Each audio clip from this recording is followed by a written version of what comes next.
Amazing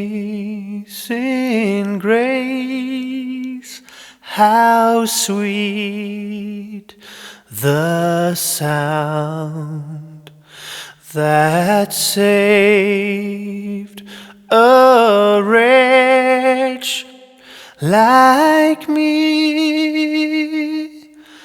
I once was lost, but now am found.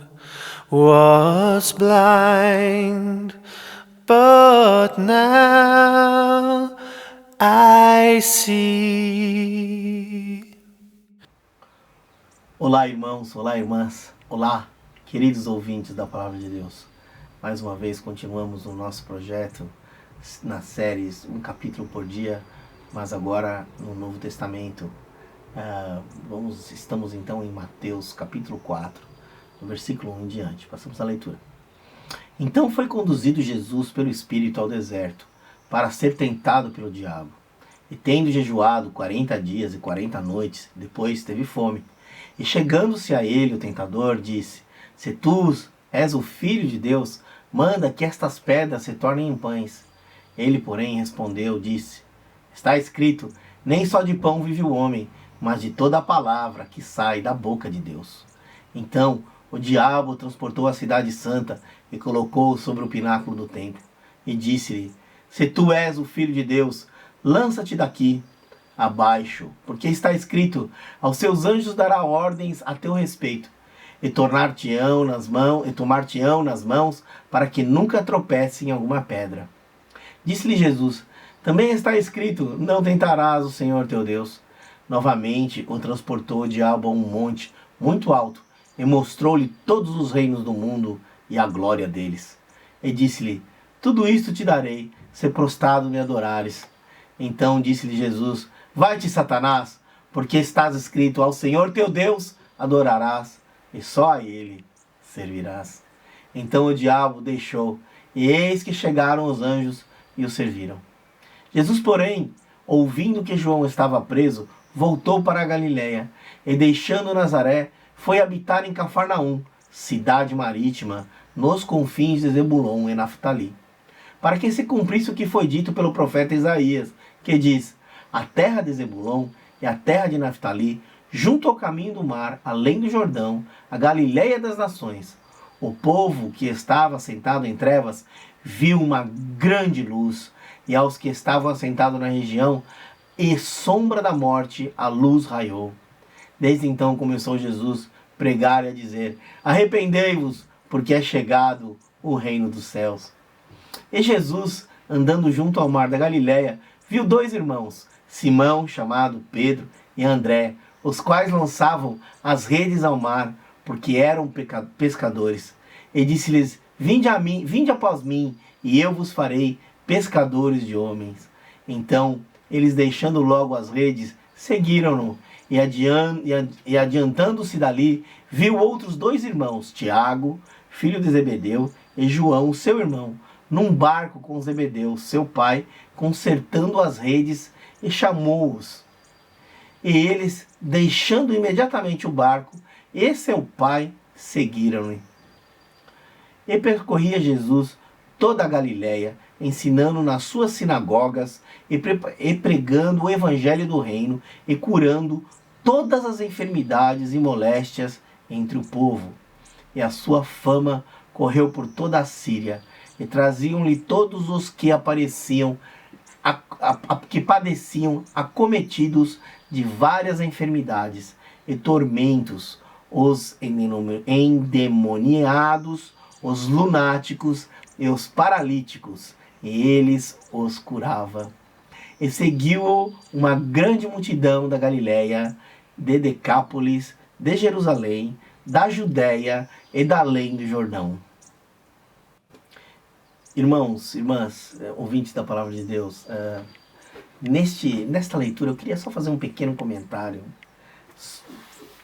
diretamente no versículo 1. Olha o que fala: Então foi conduzido Jesus pelo Espírito ao deserto, para ser tentado pelo diabo. Veja que foi o próprio Espírito Santo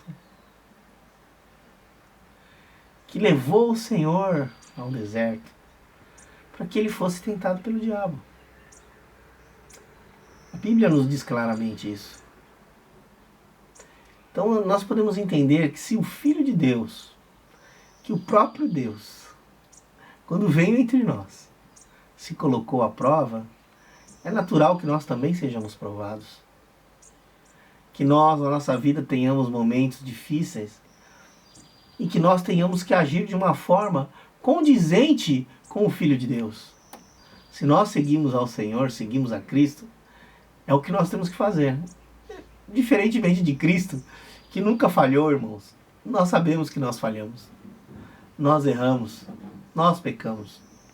Cristo nunca pecou, Cristo nunca errou em nada que fez, porque Ele é o Cordeiro de Deus, santo e perfeito. E é por causa dele que nós temos hoje a esperança de vida eterna, a certeza, né? Na verdade, de vida eterna. Uma vez que você crê, você tem a certeza da sua salvação. Irmãos, e nós temos essa certeza por causa que aqui, quando o Espírito de Deus levou o seu Filho unigênito para ser tentado, em nada ele errou. Em tudo ele foi perfeito. Então você pode pôr a sua confiança nele. Mesmo sabendo que você vai pecar, que você vai errar, que você vai falhar, que quando você for testado você vai tropeçar. Não tem ninguém que pode vir, nenhum ser humano, a não ser Jesus Cristo, Ele próprio, porque Ele também foi um verdadeiro homem. A não ser Cristo, nenhum homem pode, de alguma forma, bater no peito e dizer que é perfeito. Então encara a tua vida desse jeito. Põe a tua confiança em Cristo e olha para o teu semelhante sabendo que você é imperfeito. Que você não tem como julgar de uma posição altíssima. Os nossos julgamentos têm que ser sempre de uma posição de um level de igualdade, que é para que nós possamos cumprir aquele ensinamento que está lá. Ama a Deus sobre todas as coisas e o próximo como a ti mesmo. Como é que você pode amar o teu próximo como a ti mesmo se você não ama a Deus sobre todas as coisas? E se quando você ama o teu próximo, você não está no mesmo nível que ele? Você se acha superior ou você se acha inferior? Tanto uma coisa como a outra não está certo. Nós temos que fazer o julgamento, entendeu? Correto, entendeu? Como se estivéssemos olhando para nós próprios. Como é que nós às vezes vivemos, né, a nossa vida e não percebemos que as mesmas dores que você sente, o teu próximo sente também. Então foi isso, queridos irmandades, queridos irmãos, que eu senti de comentar. Só esse pequeno versículo que traz só nas suas pequenas palavras grande entendimento, porque Deus prova quem Ele ama. E Deus vai provar nós e nós temos que nos procurar estarmos conforme a sua vontade. Um grande abraço a todos. Deus abençoe pela vossa fidelidade.